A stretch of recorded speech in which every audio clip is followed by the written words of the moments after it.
나이가 들수록 지혜와 경험이 쌓여 인생을 보는 눈이 넓어집니다. 하지만 동시에 주변과의 관계나 말 한마디에서 오는 영향력도 커지죠. 인생의 후반전을 현명하고 평온하게 보내기 위해선 때론 말하지 않는 것이 말하는 것보다 훨씬 더 중요할 때가 있습니다. 플라톤은 침묵은 지혜의 일부다라고 했습니다. 특히 노후를 맞아 평온하고 품격 있는 삶을 원한다면 꼭 마음속에 간직해야 할 몇 가지 비밀이 있습니다. 오늘은 그 비밀을 함께 알아보겠습니다. 여러분도 공감하실 수 있을 겁니다. 나이 들수록 꼭 숨겨야 할 7가지 비밀 절대 말하지 마라. 플라톤의 충고. 오늘은 우리 삶에서 정말 중요한 이야기를 해보려고 합니다.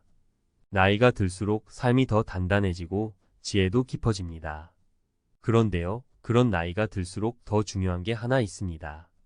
바로 말입니다. 어떤 말을 하고 어떤 말을 하지 않아야 하는지가 정말 중요한 시기가 되는 거죠.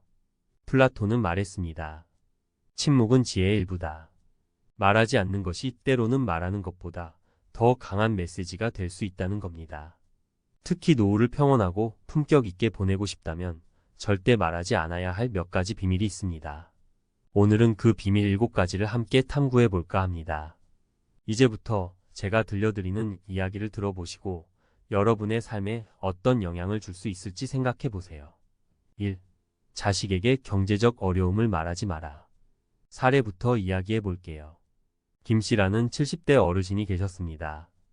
은퇴 후 생활비가 빠듯해지자 자식들에게 힘들다는 이야기를 자주 하셨습니다. 그런데 자식들이 점점 부담을 느끼고 오히려 연락을 뜸하게 하더라는 거예요. 왜 그럴까요? 자식들은 부모님의 어려움을 해결할 능력이 부족하거나 책임감에 짓눌릴 수 있기 때문입니다. 부모님이 힘들다는 얘기는 자식들에게 죄책감과 부담을 줄 뿐 아니라 부모님의 존엄성도 해칠 수 있습니다. 경제적으로 어려운 부분은 전문가나 지원기관과 상의하세요. 자식에게는 말하지 않는 게 서로를 위한 길입니다. 2. 젊었을 때의 실수나 후회를 떠벌리지 마라. 우리가 살아온 인생에는 크고 작은 실수가 있죠. 그런데 나이가 들어서 내가 그때 이렇게 했어야 했는데라며 과거의 후회를 입 밖에 내는 건 별로 도움이 되지 않습니다. 실제로 한 어르신은 자주 자식들에게 젊었을 때 내가 잘못해서 지금 이 모양이다 라고 한탄하셨습니다. 그런데 그런 말이 반복될수록 자식들이 무의식적으로 부모를 더 약하게 보게 된다고 해요. 과거의 실수는 마음속에 묻어두세요. 후회보다는 현재를 살아가는 모습을 보여주는 것이 자식들에게 더 큰 가르침이 됩니다. 3. 병에 대한 자세한 이야기는 자제하라. 건강이 걱정되는 건 당연합니다.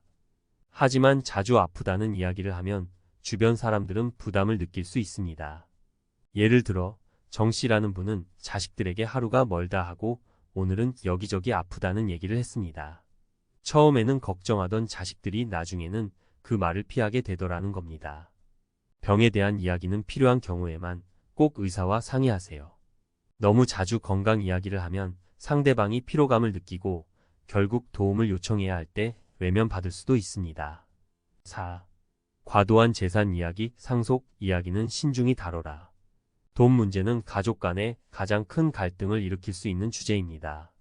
한 80대 어르신은 자식들에게 상속 문제를 언급했다가 자식들끼리 크게 다툰 사례가 있었습니다.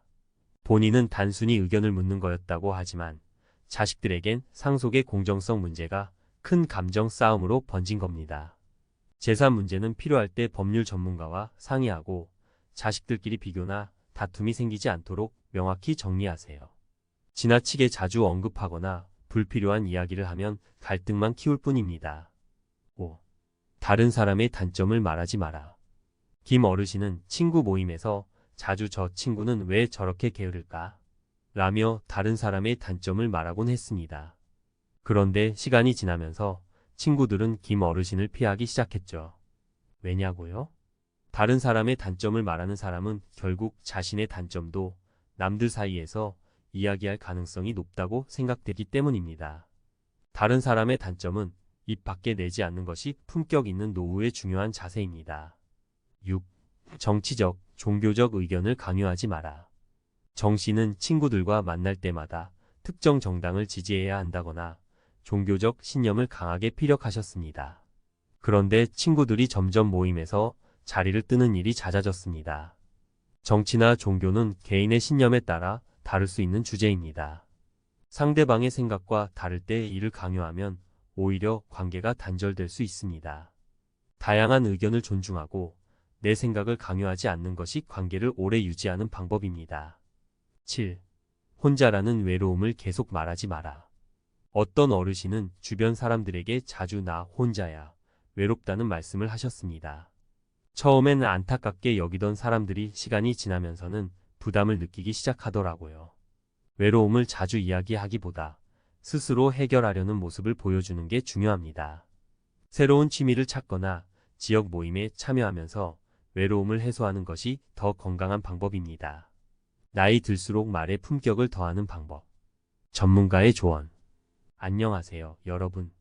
앞에서 우리가 나이 들수록 꼭 숨겨야 할 7가지 비밀에 대해 이야기했는데요. 오늘은 한 걸음 더 나아가서 말의 품격을 더하는 방법에 대해 전문가의 조언을 곁들여 이야기해 보려고 합니다. 나이가 들수록 말은 단순한 의사소통 수단이 아니라 우리의 내면과 인격을 반영하는 거울이 됩니다. 품격 있는 말 한마디는 사람과의 관계를 깊고 풍성하게 만들어주고 오히려 불필요한 말 한마디는 관계를 서서히 무너뜨리기도 하죠. 그래서 오늘은 삶의 후반전을 더 멋지게 살아가기 위해 어떤 말을 더하고 어떤 말을 줄여야 하는지 구체적으로 말씀드릴게요. 이 이야기 여러분께 꼭 도움이 될 거예요. 1. 칭찬은 아끼지 말고 꾸중은 줄여라. 많은 심리학자들이 이야기합니다. 칭찬은 관계를 유지하고 강화하는 가장 강력한 도구라고요. 한 어르신의 사례를 들어볼게요.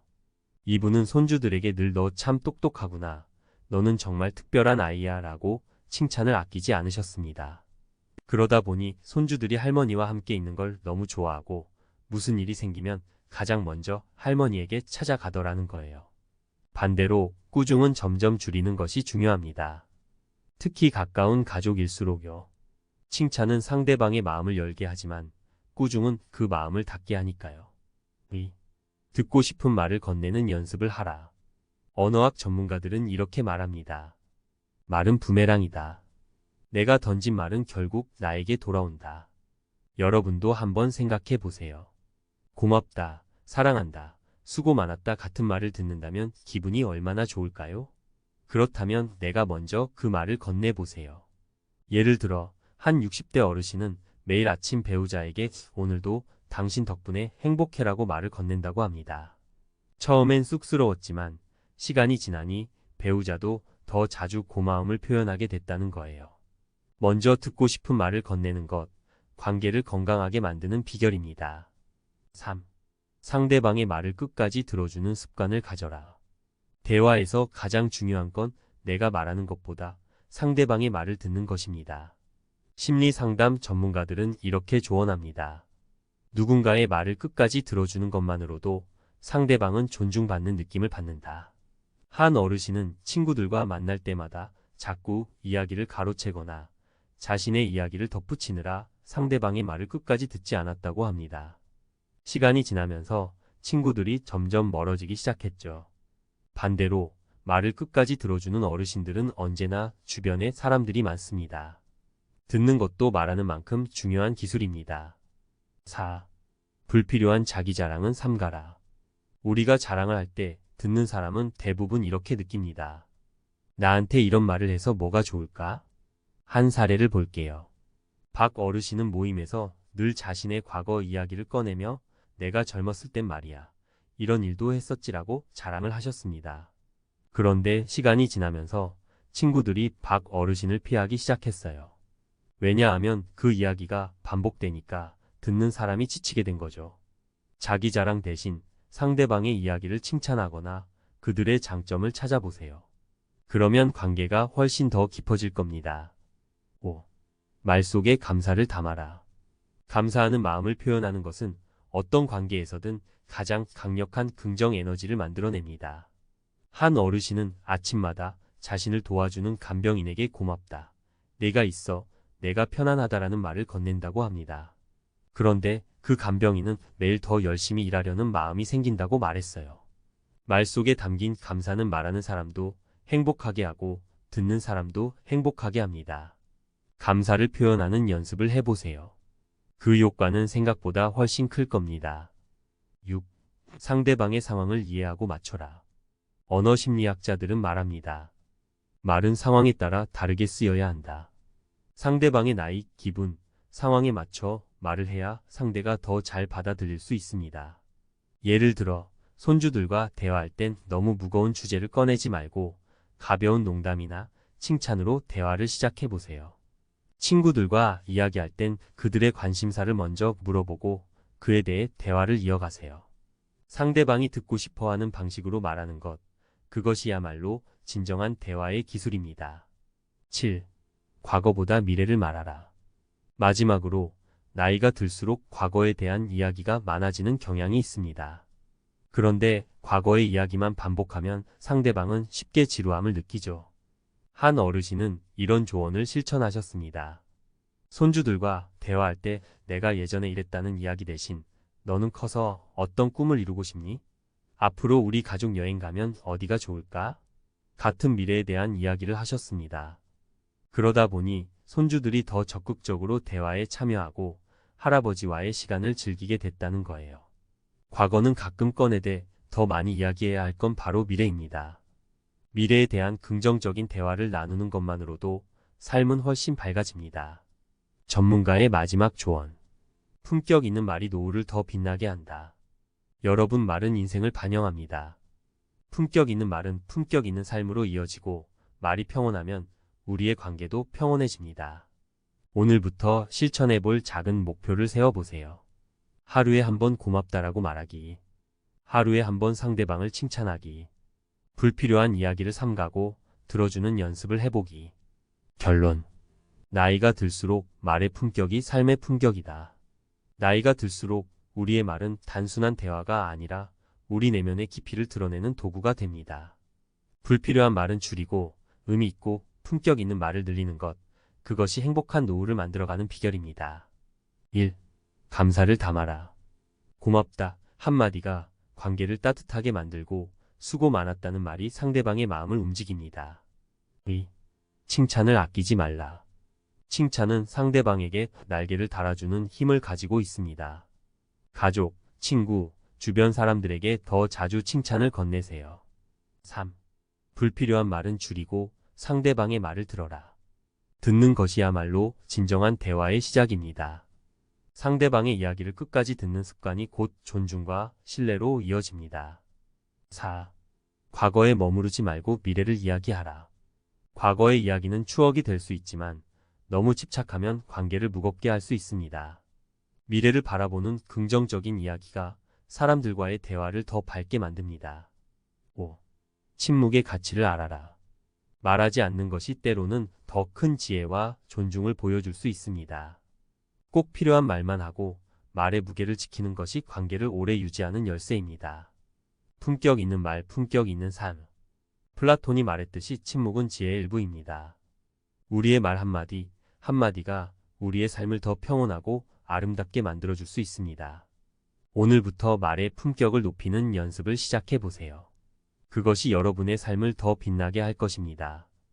여러분의 노후가 더 행복하고 평화로워지기를 진심으로 바랍니다.